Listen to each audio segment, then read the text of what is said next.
Sorry, I had to undress there a little bit. Good morning. Good morning. I guess I'll say happy summer Yeah. since we just entered that. Thank you, Marcus. You did a great job. I thought yesterday, oh, Marcus, everyday people. Oh, and I called him up and he's like, well, I'll try. Which is the same thing.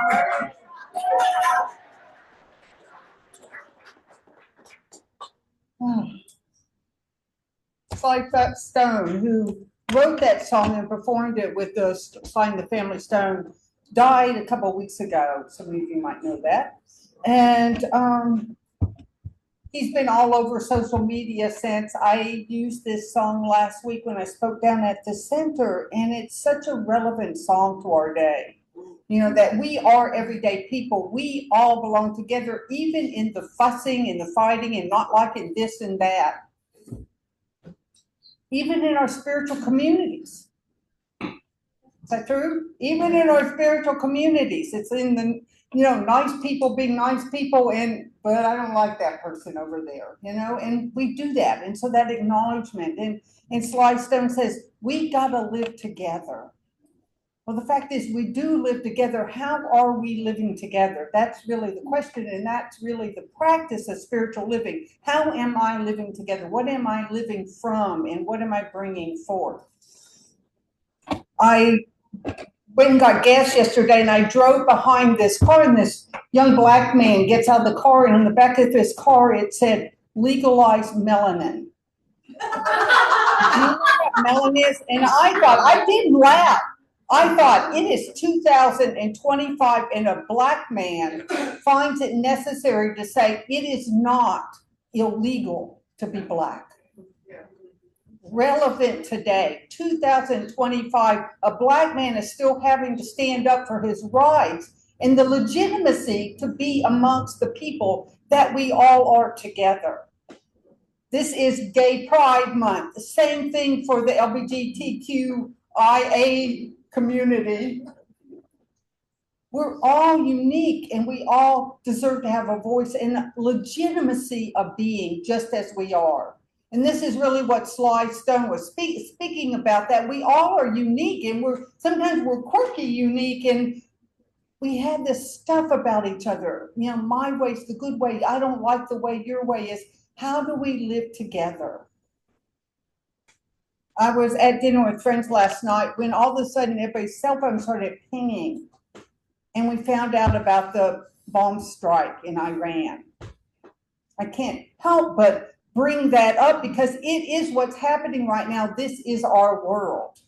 Not only our private little world and our private little issues, but what's happening globally. This is our world right now. This is our life right now. And so as spiritual practitioners, what do we do with this? Well, my friends were, I could say, justifiably angry, hurt, scared, all of those make sense to me. And I've been really sitting with this a lot. I sit with this regularly, but was sitting with this, and it was so alive in me in this time with all that's going on. Here we are talking about spiritual living. The theme this month is unity, or this week is unity and diversity. We are celebrating unity and diversity. Now, as a community, we don't only celebrate unity and diversity and the differences that we are. We celebrate inclusion, not just because we're nice people. And we are. Most of the time, we're nice people. Most of the time, we're loving. But we come here and celebrate inclusion and diversity because the founding principle of our teaching is oneness. Bigger than the unity, bigger than that we're joined together as one people. We are literally made of the same stuff, made by the same source of life. And it's that one that lives through us, and it has created us in our uniqueness. And as Sly Stone said, it's not a better and worse deal. It's how can I be who I am and include all else? Doesn't mean we don't do things. I spoke last week about this, and I talked about how in the old days in our movement, we used to talk about moving the furniture. Our job as metaphysicians is not to move the furniture. Do you know what I mean by that? Change the conditions. I don't like what's happening, so I'm going to change things in my life. Now, we can do that because certainly there's a lot of furniture to be moved in our world. There are things to be cleaned off, things to be thrown away. That's true. We can move the furniture. And Ernest Holmes encouraged us to pay attention to where we're living from old furniture, old ways of being. What are our limited thoughts? I can't have this, or this person is this. And he's inviting us to come back to that unity consciousness, where we not only know in our head that we are connected, made of the same stuff, but there's an opportunity to really melt in the ocean of life and recognize that stillness of being that's here right now. We talk a lot in this movement about demonstration. And truly, if the one is always the one fully abiding, call it what you will, God, Spirit, the divine, the one presence, the one ground of being, or in Taoism, the Tao from which the 10,000 things are born, the emptiness of Buddhism, the heaven within, that divine love of the Christ teaching in what are they called? Christians, in the Christianity, the Christian teachings. Those guys. You have to excuse me because I'm not a God person. I didn't grow up with any of these. And I started studying this because I wanted to understand what this is, what's going on here. And it's what I love about this teaching is Ernest Holmes says, we're not here to understand this. We're not here to save this. We're here to shift our consciousness because that's really what we can do. And when we shift our consciousness, the world shifts. Our perspective of it shifts. I may find that peace and just be that peace. Or people may actually change around me, or circumstances happen. I might get what I want. But can I know that peace, that answered prayer, that demonstration right here in this moment? This is the divine expression of life. And so as Ernest Holmes and Thomas Troward, his teacher in the teaching of the law, said, we're not fixing the condition. We're entering within the wholeness. We're lifting our consciousness out of the broken back to that liquid state. That's not having a problem. Not pretending, not denying, not closing out, but being literally that greater expression. I have people come to me and they're asking me, I don't know, this may be a moot point, moot question, but they're asking, how did this happen? Like this is a surprise. Where did this come from? Why are these people doing this? And when I stop to look at it from this understanding, we talk about creating through our thoughts, that the world is an expression of the collective consciousness of human beings, right? We all in that.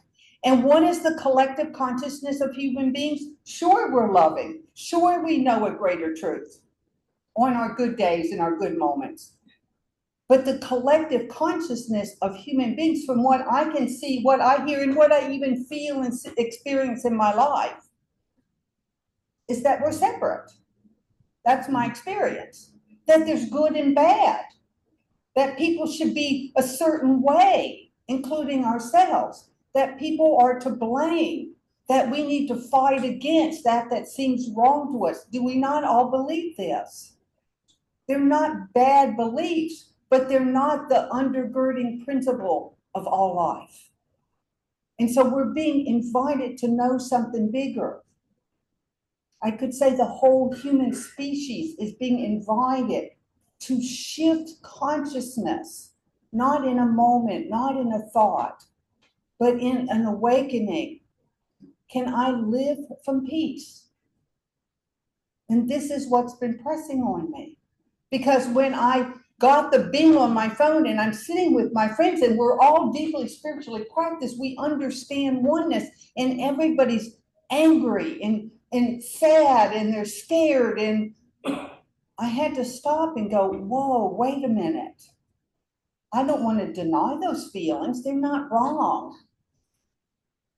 But if I'm really going to be a contribution of peace in the world, if I'm going to be a conduit of peace, I need to start living from another place.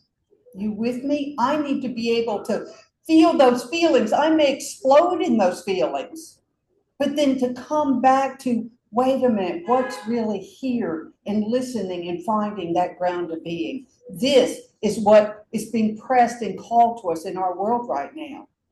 Ernest Holmes says every thought, every feeling, every condition of your life is a call home to know that truly we are one with life itself. Not God and me. I think a lot about the second step of prayer. Does everybody know the second step of prayer? We talk about unification. It's like God is all there is. Oh, and I am one with God.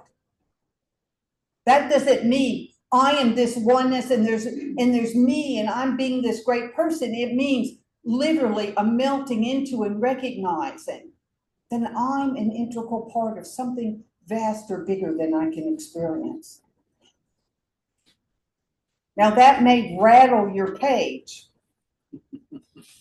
but it seems like it's time for our cages to get rattled. It's one of the things I just thought about just now, that one of the adages they applied to ministry was, our job is to comfort the afflicted and afflict the comfortable. I was reading Ernest Holmes' prayer for the United States. Sonny Cantrell, who is the leader of our movement, put it out this morning in response to the war, and I read it. Now, I love Ernest Holmes, but I entered in Ernest Holmes from that understanding that there's only one, that there's no individual, there's just the individuated. Those are the words of Ernest Holmes. And he's saying in this prayer, well, the United States has a destiny of freedom, and we all have we all deserve that prosperity and that happiness and that success. And I thought, is that really true? You know, we talk a lot about sustainability. It seems like our idea of our American dream seems like it's unsustainable, and what the world is saying needs to be shifted. Am I with you? Am I in a good community here? I mean, it might rattle us because we are doing things that may or may not be useful, that we aren't willing to give up. It's not my job to tell you to give anything up. Enjoy your life. Celebrate who you are, because the infinite is being you to live your unique life. Some people will be in the streets. Some people will be teaching and parenting and running for office. People do all that they do. This isn't a direction for the outer. It's a remembering that all of life, all the diversity that is connected in this one tapestry. It's about not othering. Enjoy your life. Pray if you're in pain. Pray to know greater good in your life. That's a great thing. We're not here to suffer and give up unless we are. Unless we are. One of the things I know in my practice, and I hear in the teachings of all of the great masters and teachers, is that surrendering into that oneness, that we may want to sacrifice the small. We may want to sacrifice our smaller sense of self. St. Francis' prayer, die to the self. And I think a lot of people get scared, like, oh no, and then I'll be suffering and I won't get what I want and I won't have a good life. The thought came to me the other day of, we're less than we think we are. We are. Because we're not solid individual forms that are going to go on unlimited in. We are less than we think we are. And we are more than we can imagine. So when we surrender the separate self into the one, We don't become less. We don't suffer. We fall into the vastness of being that is that peace that we all want. It is that belongingness. It is that love that will transform this world. This is a mighty call to practice.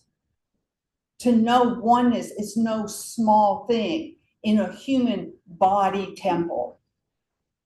We hear the expression, I am not a human being having a spiritual experience. I'm a spiritual being having a human experience. But how many of you are walking around thinking you're just spiritual, one with the one, not individual? It's so convincing, our individual separate self. This last Thursday, I went to release the ashes of a dear friend who died a year before, last year. And while I was walking to the place I was releasing the ashes, I talked to him. I could feel his life presence. I could feel that bigness, that love that he is. I want to say he is. And I had this little box of ashes, and I knew that that's not what he was. And as I released the ashes and they moved and washed away, I watched that flow of light. That's fluid right now. This isn't the thing itself. But that thing itself is everything I am and everywhere I am. That's the good news. It's right here. And so we come here to simply anchor in, not about changing our lives, even though our lives can change, about changing our thinking and letting life shift what it will for us, letting life inform us of what it is ours to know and be, to be in life. Because like I said, in life we really know it's unique. It's not the same for everybody. So there are privileged people. There are people with great lives. I celebrate that. There are people that are suffering, and I celebrate them. There are the poor and the disenfranchised. We lift them up in our consciousness. Because that's the call to prayer, is to know that wholeness of being right here. As Ernest Holmes said, we're not bringing God, the divine, down to earth to make the earth nice. We are lifting consciousness out of the conditional so that we can be that vessel for greater life. So that that divine that is breathing our breath right now can simply shine its light through us more clearly and direct us in all that is ours to know and do. And so that's the call home we're talking about. Yes, things are disturbing out in the world.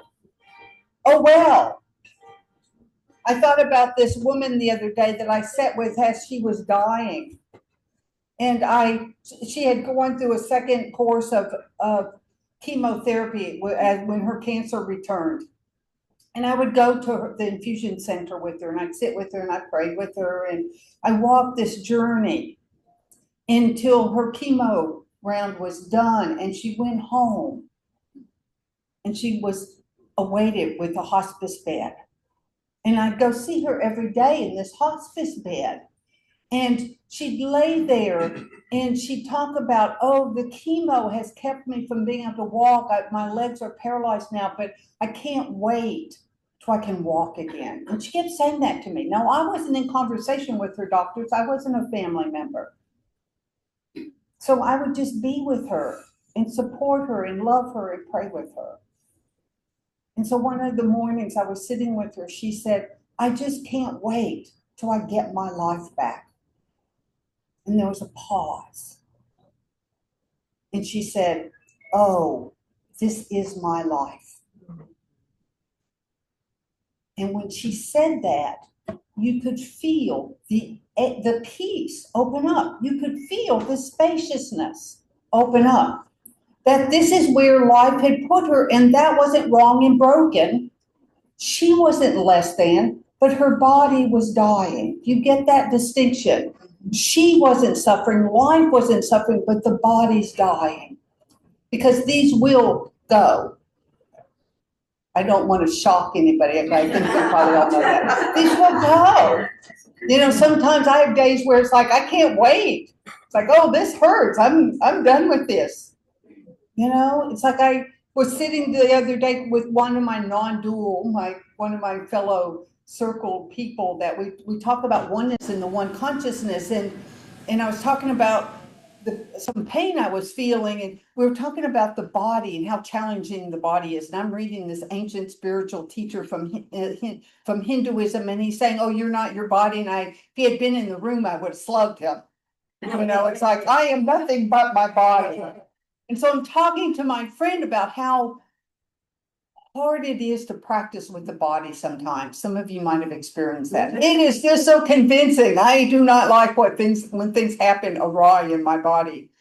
And we're talking about the practice of stepping back and recognizing this is happening in my body and I'm more than this. And then we talked about the practice of just dropping in and feeling the pain, because pain is just a sensation, like a thought or a feeling that comes and goes. It may stay for a long time, but they come and go. They're not permanent. To just drop in and go, oh, I'm in pain. And all of a sudden I heard a voice come up inside me, this thought of, oh, I don't need to get rid of the pain. I just need to stop holding on to the suffering self. You with me? That part of me that goes, I don't like this, life should be different. And we do that. I do that. Do some of you do that? There are things that come up and we just want them to be different. So I'm not going to pretend nice right now. The world is as it is. Some of you are in joyous experiences. Brigida's celebrating her 77th birthday, and what a glorious expression she and George are. Okay. And so some people are celebrating and some people are suffering, and war is happening, and we're wanting and we're needing, and here we are. How do we practice? How do we open to be that conduit of greater good, greater peace, greater love from who we are, from this vessel, not somebody else's vessel, but this vessel, that spiritual practice? Because even though this isn't individual, it's a unique personal experience. This is the consciousness I can shift. Believe me, I've tried to shift other people's consciousnesses. Have you tried that? You should be different. You should think different. I don't try to do that so much anymore. And Ernest Holmes, just you, just yours. Buddhism, Christianity, just yours. Take the mote out of your own eye. That's all we're here to do, is recognize that we're held together and all of us are included. So this is our life right now. Not what happened yesterday, not by our thoughts and feelings about who did what and how I should be and how I shouldn't have been and what I should have done instead, but just right here is our life.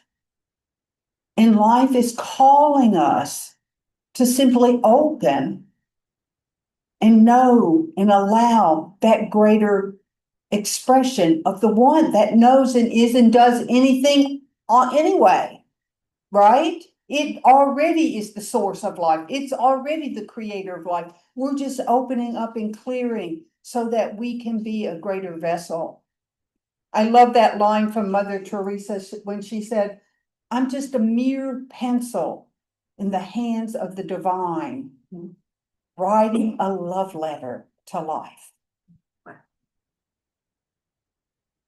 That's our work as spiritual practitioners in this community of love, is to have our lives be a love letter to all of life, starting here. Now, is that going to make everything wonderful in my life or your life? I don't know. Is it going to make all pain or suffering or lack, limitation go away? I don't know. Is it going to make the peace break out into the world right now? I don't know. So I'll end with the words of Brian Wilson of the Beach Boys, who said, God only knows. As we turn within right now to simply recognize that God, presence, love, life, that one divine essence, that one source. Simply stopping in this moment and opening. Recognizing as the very ground of being. It is that is named and unnamed beyond all human thinking, feeling, beyond all human perception. It simply is. And it is fully present here. It is that animates all of creation, every particle, every person. And so I lift up in consciousness now that others may be lifted up in the words of the master teacher Jesus. I lift up because that's what I can do. Because that one presence is what I am, where I am, no separation, no me in life being this very prayer being prayed. I lift up. And so I know this for and about each one hearing this word. And I know this for and about each and every one with whom we share life. Truly, we are unified. We are one in this diversity of being. This diversity of manifestation on this world. There is one source right here. And it is calling us here in this community, and it's calling us home right now. It knows what we are, for it is what we are. It has created us as we are right now. And it is that uplifts and that informs us in all that is ours to know, to speak, and to do. Without judgment, without correction, it simply calls us home. For it holds us as that circle of angels that Marcus sang about. It holds us right now. And so I know this as the truth of each and every one. I know this as the truth of our world, that there is this one bigger, vaster, almighty source right here.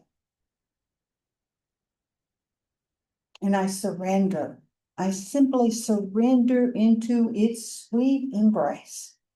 I open wide to listen to its every guidance.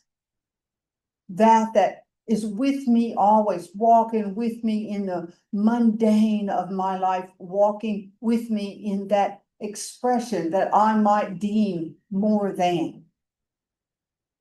It is here right now. One life, one community, one love, one peace beyond human understanding. So good to come home in conscious awareness of this one consciousness. And in this, I simply let go. I let this be. And so it is. And so it is. Amen.